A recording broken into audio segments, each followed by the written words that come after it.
Hey coucou, j'espère que tu vas bien. Je te retrouve pour ton petit message du jour, donc message du jeudi 12 décembre 2024. Je te rappelle que c'est un message général, donc c'est possible que ça ne te parle pas. Tu ne prends en compte les informations que je vais te donner que si ça fait vraiment écho en toi et ce en pleine conscience. Avant de commencer, je te rappelle que tu peux venir me suivre sur mon compte Instagram ainsi que sur ma chaîne YouTube, le sixième sens de G. Tu trouveras d'ailleurs sur ma chaîne la guidance générale pour toute cette semaine, les guidances astrologiques du mois de décembre 2024. D'ici demain ou samedi, une guidance spéciale énergie de la prochaine pleine lune qui arrive le 15 décembre. Donc voilà, n'hésite pas à aller visionner un petit peu tout ça, à faire le lien entre les différentes vidéos. Ça pourra te permettre d'obtenir des informations supplémentaires et peut-être les réponses à tes questionnements. Donc pour le message d'aujourd'hui, j'ai décidé d'utiliser l'oracle de Brocéliande. J'ai brassé les cartes, une est sortie du jeu, on la découvre ensemble. Alors pour aujourd'hui, on a la carte numéro 40. La carte numéro 40, c'est la carte du pain. Le pain qui est relié dans cet oracle à tout ce qui est notion de temps, notamment le rapport, ton rapport que tu as avec le temps. Comment tu vois les choses. Voilà, est-ce que tu as tendance à être un petit peu trop impatient ou impatiente? Est-ce que tu t'inquiètes quand les choses ne vont pas aussi vite que tu le souhaites? Donc, il y a peut-être quelque chose à travailler là-dessus. Mais c'est également une carte qui parle de durabilité, hein, de quelque chose qui est pérenne et qui dure dans le temps. Alors, ça peut être notamment très positif si ça concerne le domaine relationnel sentimental. En tout cas, cette carte est là pour te dire que si aujourd'hui il y a des obstacles dans ta vie, c'est peut-être à cause de ce rapport que tu as avec le temps. Comme je te le disais, tu ne laisses peut-être pas assez de temps aux choses pour se mettre en place. Tu veux que les choses aillent vite, tu essayes peut-être de mettre la charrue un petit peu avant les bœufs. Alors, la patience, c'est une aptitude qui te permettra de te maîtriser et de rester calme dans n'importe quelle situation.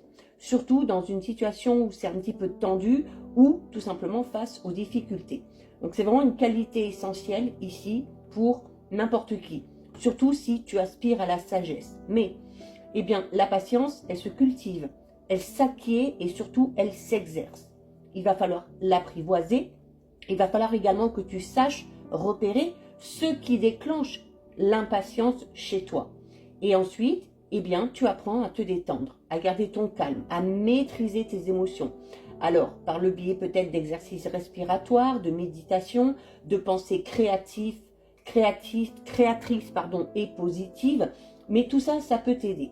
Si parfois les événements ne se déroulent pas comme tu le souhaites, rappelle-toi que toute attente vaut la peine et te permet de faire d'autres choses à côté ou de développer, pourquoi pas, d'autres aptitudes, d'autres moyens de t'y prendre. Ça peut également développer chez toi eh bien, la résilience, la persévérance, le courage et surtout l'espoir. D'accord? Mais surtout, la patience, elle va augmenter ton bien-être en réduisant tout simplement ton stress. Donc, elle va te permettre de te sentir beaucoup mieux. D'accord? Alors, si on fait un petit peu le tour au niveau des différents domaines, alors comme je te disais, au niveau relationnel, sentimental, c'est une carte assez positive, alors notamment si tu es en couple, parce que c'est une carte qui te dit que tu es sûrement avec la bonne personne et que la relation dans laquelle tu es, elle est faite pour durer. Elle est peut-être même, hein, pour certains, entre guillemets, éternelle, hein, c'est-à-dire tu as tout simplement trouvé la personne qui te correspond et tu feras ta vie avec. Pour ceux et celles qui sont célibataires, on te demande tout simplement d'être patient, de faire preuve de patience et aussi de profiter de ce temps d'attente pour prendre du temps pour toi. Au niveau professionnel, alors peut-être que tu es tout simplement lié à un métier qui a un rapport avec le temps et c'est également une carte qui te dit que notamment si tu as envie de changement, si tu as envie d'évolution, de mettre en place un projet professionnel, il faut absolument que tu ailles étape par étape, que tu laisses le temps aux choses de se mettre en place, que tu laisses le temps à ce projet de se développer, d'évoluer, avant de pouvoir récolter le fruit de tous tes efforts. Donc voilà pour toi, pour ton petit message du jour. Si ça t'a plu, je t'invite à déposer un petit cœur. N'hésite pas à liker, partager, commenter, enregistrer cette vidéo. Toutes ces petites actions ne te demandent pas beaucoup de temps, mais permettent à mon compte d'évoluer et de grandir. En attendant, je te souhaite de passer une lumineuse journée. Surtout, tu prends bien soin de toi et bien évidemment, si ce contenu t'a plu, n'hésite pas à t'abonner. Des bisous.